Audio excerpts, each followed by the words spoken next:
Hey everybody, Donna with Photonic Health, and in this edition of Health Made Simple, we are going to be chatting with Jake Biernbaum from Pear Tree Ranch. Welcome, Jake. Thank you. Thank you for having me. We go back a long time. I think we met back in 2008. 2000. I remember because it was at the Pirelli Tour Stop in Madison, Wisconsin, 2008, because I remember it was the year or two later. Brian being like, oh, we met. I'm like, hi, nice to meet you. And he's like, no, we met you in Madison. I'm like, I lived my life in a lot of chaos and trauma at that time. Everything was so crazy. I'm sorry. I don't remember anything from that year. Right. And meeting, I think at that tour stop, there were like 6,000 people there. And I can remember, like, it took a minute and it was like, oh, I do remember us standing at this space talking and this, but it's like, that way that can work sometimes when you're in a little state of panic or stress all the time. It's easy to like have no memory of what was happening, but that's why I remember it very precisely, because then I felt bad that I didn't remember. It took me a minute to remember that. Yes. So Jake here, Jake is a horse trainer, and he's a people trainer for horse people. Yep. And he's quite the student of the horse. He's in Ocala, Florida, and quite an accomplished horseman. And recently, I think one of your biggest accomplishments is you are like the coach, mentor, behind the scenes guy for when Tik Maynard won Road to the Horse, and if I'm not mistaken, not once but twice. Yeah. Right? So tell me about how did that come to be? So I've been helping Tik Maynard. He's an eventer here in Ocala, originally from Canada, and I met him in like 2016. They had some horses that they needed help in training, and a mutual friend said, you should be calling this guy and he can help. And so I got introduced to him then. Fast forward another year, he messaged me and he says, I'm doing this Thoroughbred Makeover and I'm having a little bit of trouble and I'm trying to teach this horse to lay down. Will you help me? And I said, of course, I'll come over. And so I went by and I said, okay, show me what you got going and let's take a look at that. And he showed me, and I said, okay, do you want me to help you with the lay down or do you want me to help you? And he goes, I want you to help me. I said, okay, we're going to start at the beginning. And so I helped him with the horse, and we did teach it to lay down, and I helped train the Liberty and teach him how I sequence my Liberty things. And he went and he won the Thoroughbred Makeover in 2018. That's awesome. And he was competing against some stiff competition. Dan James of Double Dan Horsemanship, his wife Elizabeth also does great stuff, was competing against Tik. And so he went into the finals and tied for second. So there was 3 of them right at the top. And on the second day, you basically do your routine, your freestyle routine again. Oh. And what happened was their horses, the other 2 girls' horses, after having already done the routine enough times, said, we're done, and left at Liberty, versus his horse got better every day. That was the kind of little sweet spot that we put in there. More pressure just meant connect more, come to me more, not that you actually had to do anything more, and it kept the horse with him and for him, and it only got better as the competition went on. And Tik is very good at doing competition as well. We can't take anything away from how good he is, and so it allowed him to win that. And so fast forward a few years, I've helped him with a couple of different demos, things that he's working on. And so he called when they picked him for Road to the Horse. He goes, you can't tell anybody, they're having me be in Road to the Horse, will you train me? So you can read all about it in his second book that he wrote, Starting in the Middle. His first book was In the Middle of the Horseman, and then his second book is called Starting in the Middle, and chronicles his journey to learn about colt starting and how to do that. And I got to be a really big part of that. So we trained right here in this round pen, and he came we started in October all the way till March. Nice. And put a lot of hours into him, and he went and won every round that year, which is rarely done. It was very cool. He rode in my saddle. He used a ton of my gear in that first year. And then in the second year, he kind of was able to have his own stuff. And again, I got to just support him in the background and be there for him and help coach that. And again, he did a great job, and against a 2-time champion, Vicki Williams. So very cool. That is amazing. Did you ever think you'd be at that point? I have said for quite a few years now, it hit me that I have gotten better, learned to do more with horses multiple times, multiple horses over than I ever thought I wanted to or could be able to do. Like, it hit me. I'm like, I really never thought I could do this or would want to do this, and I can do it now, and I've done it over and over. And when that hit me, it was like, that's cool. Yeah. That's really cool. Yeah, that's super cool.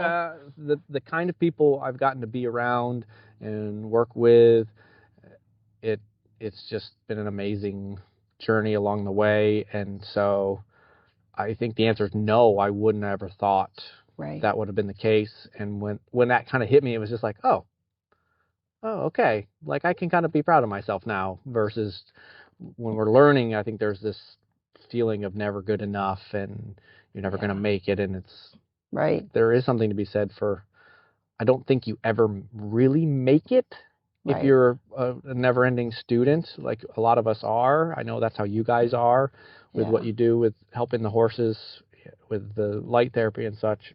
And it's the same for us, but there was this moment of like, I'm doing okay. I feel good about myself now. Yeah. I think that, several years ago, like, I had this epiphany that, like, you don't land at success. Like, I think when we go through, school, like elementary, high school, even college, you have this, you're guided to, well, if you do this, then you're going to be successful. And then you're like, there is no landing point, right? There is no landing point. And I think it takes a lot of self-reflection to be able to look at, just take a minute and back up and go, whoa, we developed this company, we designed these products, and because of that, somebody across the world is having success, like taking their dog out of IVDD. Like, it's kind of a big deal. It's kind of a big deal. And so, I think that's the thing about adulting. And like you said, it's like we're always on this, we're very similar mindset. Like, we're always on this never-ending education journey of wanting to learn more and do more for our horses and be more, so we can support, the energy of the horse community. And so, that's super cool. That's super cool. Having been around you guys from the beginning and seeing the original light and what that was, and then the charts, and then the app, and then the next light. It was like it was the blue light and then the gold. Like, I've seen and been for all of it, and the progression of all the things. And I mean, I was lucky enough to have the first pad before anybody had the first pad. Yeah, you won it. And that to see now where it's at. It's so cool. So cool, right? So cool. Right? To see you and be like, I know those guys. I was there. I remember. It's really cool. Yeah, I love that. I love that too. Thank you for sharing that. When it comes to, like, your program, like, if I came to you as a student and I wanted to, like, further my liberty journey, how would you approach that? Like, how would you approach that? Something that I've had to learn and work on myself is trying to get better and better at figuring out where people are at. And then understanding, what do they think they want versus what do they really want. Ooh. And that is two different things, because I have people come and they're like, I want to do this. And it's like, do you really? They're like, yeah, I saw it on video one time. I'm like, but do you really? And you have to be careful, because if you put it that way, you come off as mean and you don't believe in that. There are all these things, okay? So you have to really be a good listener. You have to listen and understand. To reference what we were just talking about, the idea of you never land, there's something that I teach called the stages towards mastery. With the idea of, for me, I don't believe that mastery is something you ever achieve. It's something that you will chase indefinitely. And so if someone tells you they are, for me, I run the other direction. It's like, I don't believe that. And if you're promoting that, then I'm going to be hesitant there. Okay.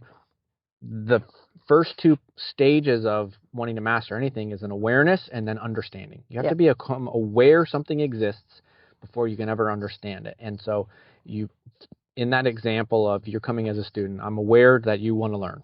That's the pretty simple part. Yeah. But to understand you as the student, to understand your goals, what do you want, to become aware and understand your horse and create a program that works for you, that's really important and can take time. Yeah. And so for us, we do our best to spend a lot of time, visit, and the hard part for me as a teacher and a trainer, because I do two different jobs, is absolutely the horse doesn't lie and the horse tells me very quickly. Yes.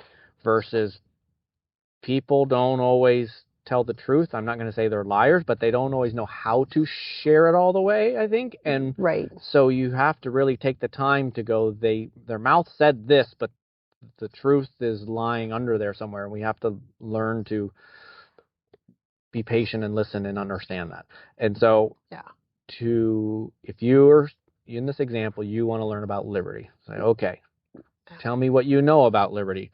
You want to show me what liberty you're doing. What are you aware about liberty? What have you seen before? Whose videos are you watching? Like, there's all these questions that we need to ask to figure that out. And then that can help me adjust my presentation of the information to fit it for you as an individual. Because I can tell you the answer is, if you want to learn liberty, you got to realize you're going to go through 4 parts: catch, turn face, follow, do something friendly, or redirect.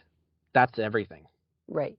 Okay, so once you catch their attention, the next thing that happens, the horse is going to turn and face, then they're going to follow, coming to you. Yep. Then you either do something friendly or you redirect them onto the next thing.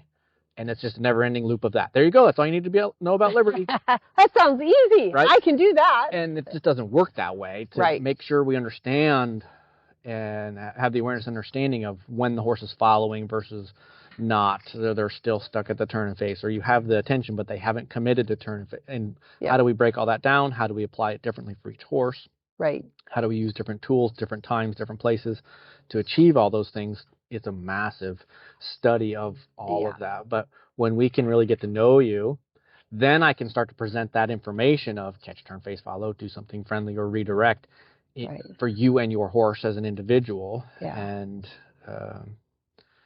that starts that process. Awesome. And then the horse dictates some of it. Absolutely. And that also is why, depending on the person and the horse, there's times where it's more helpful. And why I do horse training is, if I train the horse first, I know that the horse knows it. Right. And I'm not ever have to question. It's not a horse problem, then it's a person problem. Right. In getting the person to figure out how to get the horse to do it. Because the horse already can do it. I've made sure of that in my time with them. And so, we go through that with all the different horses. As first I get it to work. Then it's like, can my wife Stephanie do it? Then can my help that is, here at the time, can you get that horse to do it? And when we can get multiple people being able to reproduce the thing, right? So that's the next steps in our journey towards mastery: awareness, understanding, doing, and then reproducing. Yes. Just because you did it once, you maybe got lucky, but it's like when you can reproduce it over and over and over again, that proof is in the pudding. Yeah. It's the same thing how you guys have learned to figure out. It's like, I just happened to put the light on this one spot over and over and over. It triggers this response. Yep.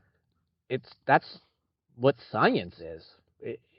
Exactly. And so it's the same idea with a horse. If I can have it be reproducible outcomes, not just for me, but for multiple people, cool. Yeah. Let's get the owner involved and figure out what's the disconnect then with the owner and that horse as an individual, so that we kind of start helping them get along. I love that. That's amazing.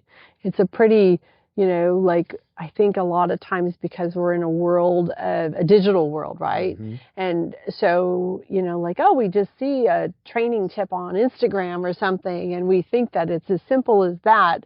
And what we don't realize or understand is whoever is presenting that has studied this craft for years and sometimes a lifetime. So, of course, they make it look easy. I tell people, they're like, you make that look easy. I said, it's my job. Right. My job to make it look easy. It's your full-time job. Mm-hmm. It's your full-time job.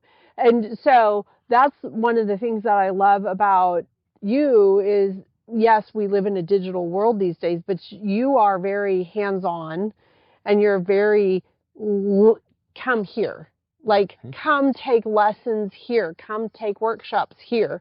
Because you still can't take away, like, yes, we can learn a lot online, and we have online courses too, but there's something completely different about going somewhere, immersing yourself, even if it's just for 3 days, and being in that energy, your energy bubble of you as this person who has this wealth of experience, not just training horses, but also training people, which is a completely different skill set in itself. And not many people actually can do that successfully. It's hard to do both. Yeah. Most people that are really good trainers aren't as good with the people. Yep. Because you just are wired a bit different to really do well with the horses. Yep. And then people that are really good with the people and the teaching, they understand the horse, but it's like if you reproduced it that many times, maybe not. Maybe not. Maybe exactly. Not. And exactly. I mean, I experienced the same thing that you're talking about with, it's that come here. It's like, I'm going to put your hand in my hand. It's a little hard and awkward to try to ride double with someone. Let me ride behind you. And so we don't really get that going. But it's like, if I'm in the round pen with somebody, I go, I can hold the rope and I can hold your hand. You feel that from me? Feel how you're doing that? You have tension there, that spot. You're holding the rope like this. You have to let that go to not have that tension there. Like all these little things, when I put my hand, it's like, can you feel that now? Oh, see how there wasn't words to explain that? Yeah. It's the same the times that I've been there and been like, you put the light and you do the light. Yeah. And then Brian does it and I'm like, oh.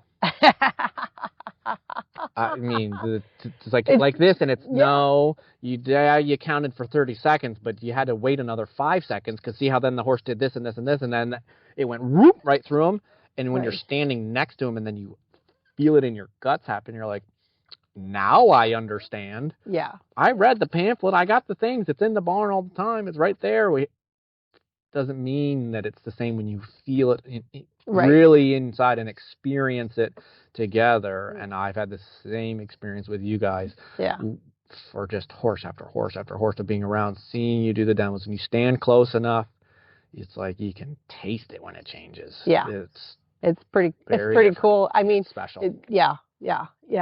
That experiential learning. Like there is, no matter how techie we become, no matter how much AI gets involved in our life, there's still no substitute for that in-person, experiential, hands-on, energetic learning, because it's gotta get dirty. You got to put the time in. Yeah. So, I know we're running a little bit over on time, but Working Equitation. So you did a competition a couple years ago. I did. Working Equitation. Tell me more about that. And is there anything coming up that you might be doing with it? So Working Equitation is a sport that's got 4 stages, phases, parts to it. Okay, you have the dressage phase, so you do a dressage test. Yep. You have the ease of handling, so that is an obstacle course done like a dressage test. Okay, then there's the speed round, so it's an obstacle course as fast as you can go. Right. And then there's a cattle phase. Most people don't get to see the cattle phase. It's usually when you're seeing the sport done, it's the the first 3. Right. And really when you're watching reels on Instagram of Working Ec, it's speed round. Right. Because that's really cool where they ride really fast and do a billion lead changes, or it's the really pretty ease of handling. Yeah. Okay. I have some friends up in Illinois, Mike and Karen, and they have Karmic Acres, and they've been encouraging me to get into Working Ec for a few years. And I happened to be there. They had an international show they were putting on. They were flying in a judge from Spain. They had a judging seminar being done right beforehand. It was a big deal. And they go, you should compete. And I'm like, I'm going to have a horse there to compete on. They go, we'll find a horse. And so there was a woman in the area. She had a nice horse. It had a nice foundation on it. He had not ever competed. He'd not ever done Working Ec and seen it, but it was a nice enough horse. And so I rode him like 3 times. They brought him over. I kind of made friends. They had all the obstacles at their place. I repeatedly myself walked, trotted, and cantered through the dressage test to memorize it myself on foot, not on the horse, like over and over and over into the night to memorize this thing. Right. Got a couple of rides to expose the horse to the obstacles and get a feel for it. They taught me the sport. Okay. By applying my horsemanship skills with what they taught me about the sport, we were able to do this competition, and I won all the stages. I won all the ribbons. It was because of the breeding of that horse. He also was in the special Andalusian, PRE breeding class and all the things. So we got all the ribbons. Really impressed the Spanish judge. It was very cool to experience that, to be a part of that, and get recognized for the work that my horsemanship applied to a thing was able to do something. And it was very fun at the same time. Yeah. So that was my introduction to Working Ec, and I've done a few shows since. I took a couple of my horses and did some of the small shows at their house, so I was able to compete at a few different levels. So I've done everything from the intro level, which is just walk trot, and all the way up to I competed my gray horse in the level 6, which is all the flying changes and one-handed, and that was really cool to do that. Since then, we've been teaching. I've done some clinics at their place where I teach the horsemanship and then they teach the sport. It's a very fun clinic for people to have, to learn how to put horsemanship skills to a purpose, learn about the sport. It doesn't have to be that hard or scary, and then they really get to just go have fun. Right. I've done some down here in Florida as well, and I did one in California. I do one in Wisconsin. So we've done them a few different places, these horsemanship to Working Ec clinics. And then I did a presentation, not last year, 25, but in 2024 at Ryan Rose's Horseman Symposium in Wisconsin on how to put the horsemanship to it. And then coming up in March, we're doing our Horseman Symposium here in Ocala, Florida. And so I think I'm going to be presenting some of this stuff at that. Yay! The fun part of being able to do that there is there's going to be a bunch of other world-renowned horsemen and women talking about horsemanship skills, and then I'll be able to kind of go, see how we had so-and-so said this, I'm going to take that over here, and so-and-so said this, I'm going to take that over here, and put it all into this little thing, and kind of put it all together into one part. And that just really shows the strength of the community that we get to be a part of, you guys as well, because my horses don't get to be competitive and do those things when they don't feel good. Right. And I know how to understand when they don't feel good. I have the assessment points on the charts, and from all the things you guys have taught us over the years, we have friends that have taken your professional courses that I can call. They're out here all the time. When we have all that community, everyone together, it makes it work. And that's a big part of what's important to us at Pear Tree Ranch is supporting community. That's a we thing, not a me thing. Right. It's pretty easy to actually go around going, me, look at me, I'm great. Right. And it feels good to be great, but it's not what we're into. We like the we thing, and that's a big part of how you guys are as well, and have always been very supportive of us in that, and it's nice to be a part of that team thing. Absolutely. Especially in, I think, the horse world as a whole, if you look at it, it's pretty segregated. It's very easy for it to be egocentric. Yes, and then even at that, you know, we're privy to being able to live in Ocala, Florida, that has the World Equestrian Center, and we get to go watch these amazing horses and their riders. And there's just, for me, like, we, you know, we come from a horse community. It doesn't matter if you're working cattle or I'm trying dressage or whatever it is. It's we support each other. And we're excited for each other, right? We're like, yes. And so I love that you're carrying that through into what you guys do here at Pear Tree Ranch. So if people would like to get a hold of you, if they want to come take some of your workshops or take a clinic, what's the best way for them to find you? A lot of things these days get done on Facebook. Yep. It's just a platform that lends itself to being easy to connect with us and see everything from video content to motivational memes to easy messaging things. So at Pear Tree Ranch on Facebook is a great way to see what we have going. All our events are on there, the clinics throughout the year. So there's the information on who to contact to get signed up for that stuff. Then we do a lot of educational content that is for free content on YouTube at Pear Tree Ranch. We have our pay for content on Patreon, and that's a subscription thing. You pay monthly, and there's kind of two tiers. You either pay just to see the videos, and that's what you get, or you see the videos and you can ask me questions. Send me videos of you and your horse. Get the coaching, video coaching. There's so many ways that people can do that nowadays, distance learning and have that together time. And those are kind of the three main ways. Everything that's on Instagram is the same as what goes on Facebook as far as the pictures and such. But those are real easy ways to connect, follow along, get information from us, about us. And then if you want, you can come in person. We're in just northeast of Ocala, Citra. And, you know, we have the ranch here where I do horse training and clinics all winter. And I travel then in the summertime. Yes, it's a little bit warm down here in the summertime. There's usually a 6-week block at least that I do training horses in the summertime. My son is in school, so he's off during the summer. So to have that time with him, I do try to be home in that summertime and do things with him here. And so that means I work, I sweat, but, you know, we have the pool and cool off. They grow up really fast. So thanks, Jake. If you guys want to see Jake and go look him up, we'll put links, we'll connect links here so you guys can go find him. And if you have any questions, if you have any horsemanship issues, if you have anything that you're struggling with your horses, he is amazing. Thank you. And he can get you unstuck.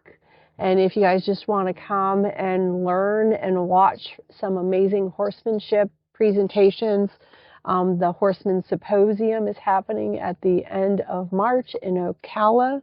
And there was one up in Wisconsin back in the fall, and it was incredible.